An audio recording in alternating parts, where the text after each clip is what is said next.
Accueil en fanfare et tapis rouge de vigueur pour Benyamin Netanyahou et sa femme Sarah sur le tarmac de l'aéroport d'Entebbe à leur descente d'avion.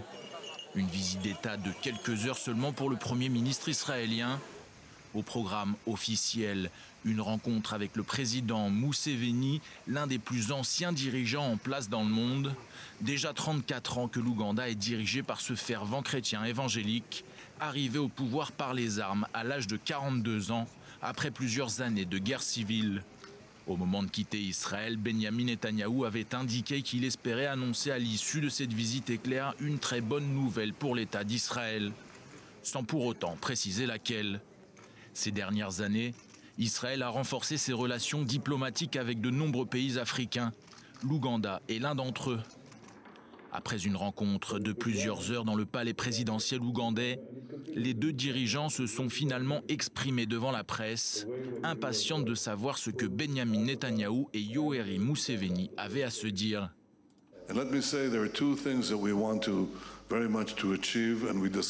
Permettez-moi de dire qu'il y a deux choses que nous voulons vraiment réaliser et dont nous avons discuté lors de cette visite. L'une d'entre elles est la mise en place de vols directs d'Israël vers l'Ouganda.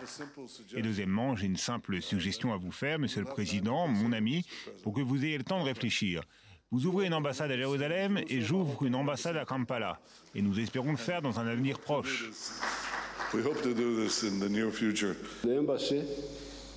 L'ambassade nous en discutons. Et ce qu'il y a de bien dans toute cette controverse, c'est qu'il y a une partie de Jérusalem qui, selon le plan de partage, se trouvait déjà en Israël, de sorte qu'au moins cela ne fait pas partie des disputes. Mais à un mois des prochaines élections législatives israéliennes, le Premier ministre n'a probablement pas fait le déplacement jusqu'en Ouganda pour si peu. Quid de la très bonne nouvelle pour l'État d'Israël que Benyamin Netanyahou espérait annoncer à l'issue de cette visite. Un voyage auquel a aussi participé, chose plutôt rare, Yossi Cohen, le chef du Mossad, en charge notamment de la diplomatie secrète d'Israël dans le monde arabe.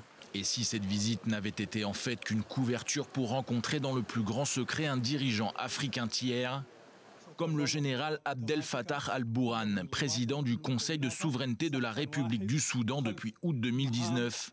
Un pays musulman majoritairement peuplé d'Arabes et toujours techniquement en état de guerre avec l'État hébreu.